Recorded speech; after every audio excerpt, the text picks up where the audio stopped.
Welcome back to She Walks, She Paints. This is episode 3. If you have watched my other videos, thank you so much for watching them and for coming back. We've come to a place on the coast on the east Newark of Fife today, a place called Elie, and we're going to do a nice coastal walk along to St Monans. The sun hasn't come up yet, so we're going to make the most of the day. And I've never really found anything to paint on the coast before, so let's head out and see what we can find. Jack absolutely loves the beach, don't you? Let's go!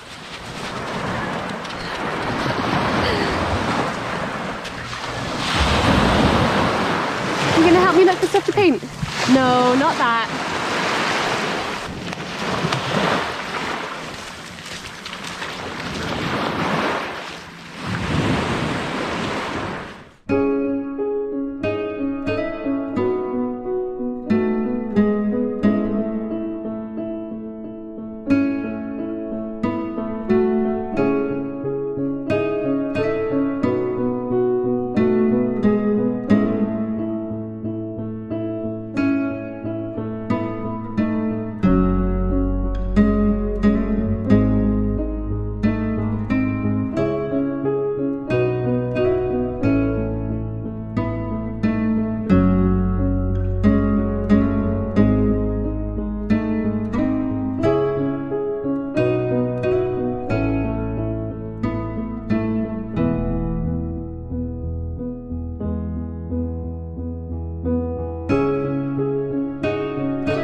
The Ladies' Tower overlooking Ruby Bay was built in 1770 for Lady Janet Anstruther, the daughter of a wealthy merchant and a regular swimmer in the waters around Elie. Lady Janet would get ready for her swim in a small cave on the beach below the tower. After her swim, she would retire there to recover. To ensure there were no unwelcome interruptions and to preserve her modesty, a servant would ring a bell in Elie to warn residents that it was time for her daily dip.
love the way the light from the rising sun catches dramatically on the ridges of sand.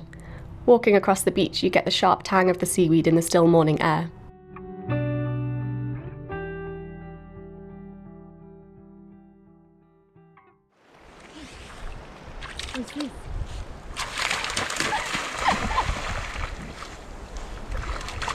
I didn't think that through, did I?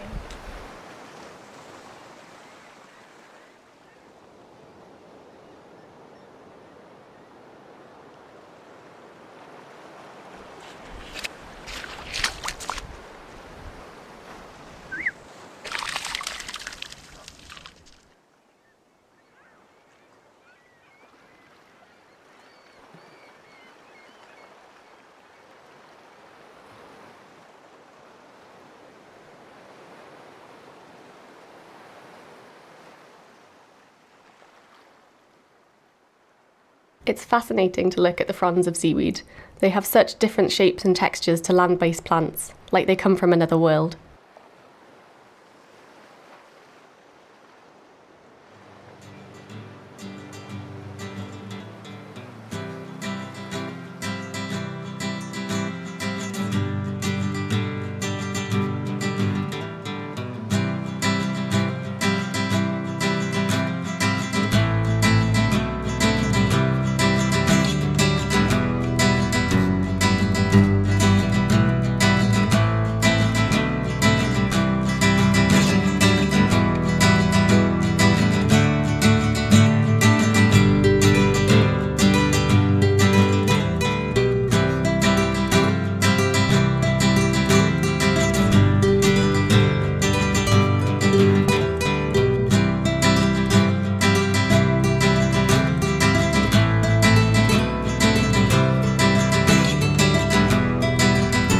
These ruinous remains are what used to be Ardross Castle. Built in the 14th century by the Dishington family, it was bought by Sir William Scott of Elie in 1607.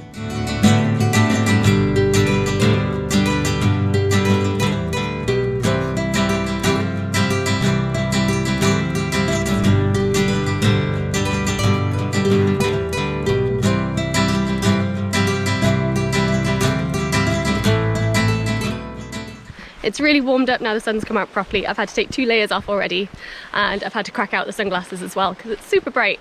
But it's just such a beautiful day, we're so lucky. I wish I could say it was always like this in Fife. One of my favourite things to do in Scotland is to find castles to explore, and there's plenty of them. So along the coast of Fife there's a series of fortresses called the Teeth of Fife, and the one we're going to go look at next is called Newark Castle. So I'll see you there.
Tentacles.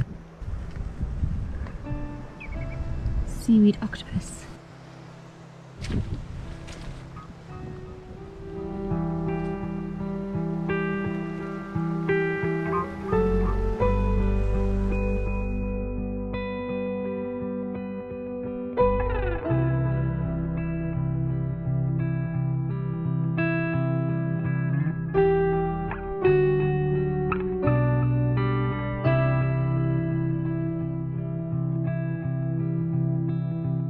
Newark Castle is designated as a scheduled monument, which means that it's on a list of nationally important archaeological sites and monuments and has legal protection. There was probably a fortress here as early as the 13th century, during the time of the Scottish king Alexander III. The castle that we see today was built in the 15th century by the Kinloch family.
Well, the wind's picked up a little bit now. We're up on the top of the cliff, so I've taken some shelter behind this old ducat to hopefully not get too much wind noise. But we're nearly there. This is the last little section of the walk that we're doing today. So we're going to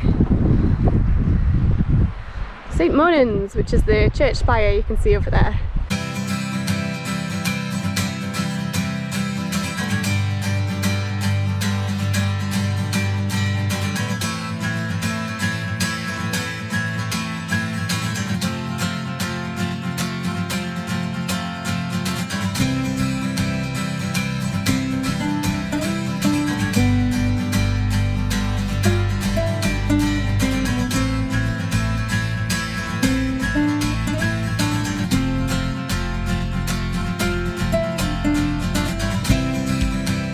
St. Monans is one of many quaint fishing villages on the Fife coast and has several historic buildings, including this church, which dates back to 1369. The village and church are named after the legendary St. Monan, who supposedly set up a chapel in this location in the 6th or 7th century.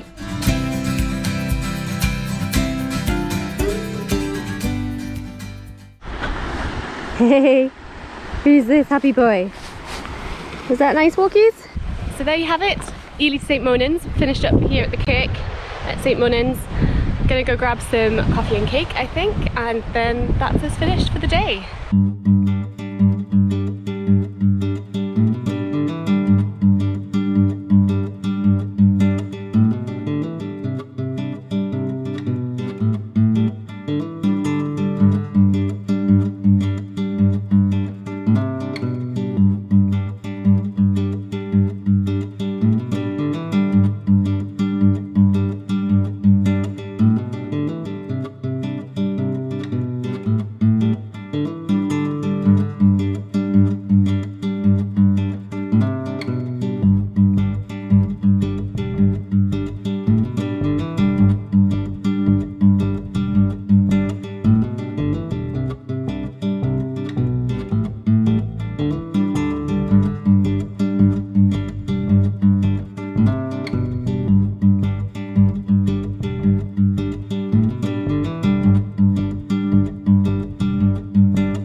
This welly boot garden was started by a local teacher and amateur gardener who decided to put her grandchildren's outgrown Wellington boots to good use. The idea became so popular that now around 200 pairs and counting decorate the old slipway.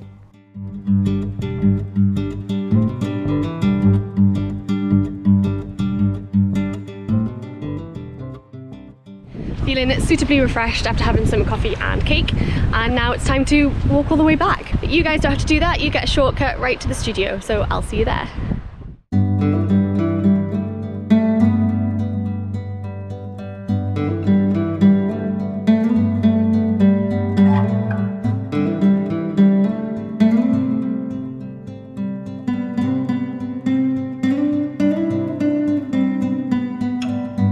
I wouldn't usually do so much detail in my pencil sketch, but for this painting I want to make sure I know where the light catches the glistening bubbles of the seaweed.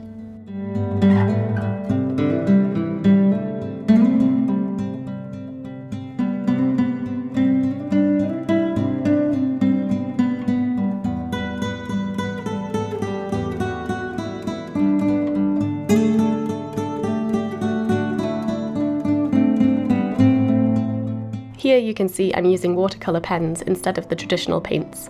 I love these pens as a medium. They allow me to draw the painting and add in layers of colour directly to the page.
One of the challenges with watercolours is that it's often as much about what you leave out as well as what you add in.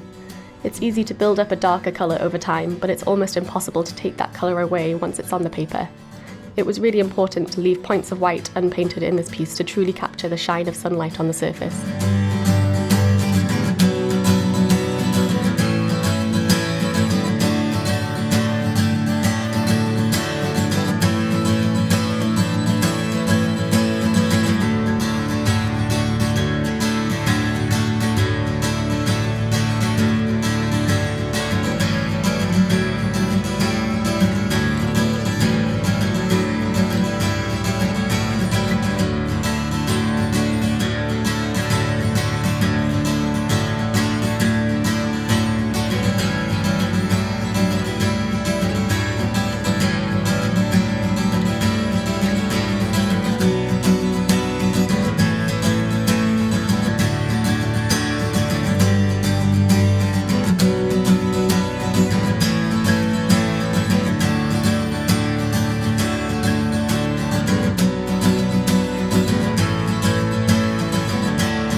Said in my previous videos that I always add in shadows to my paintings to lift them off the page.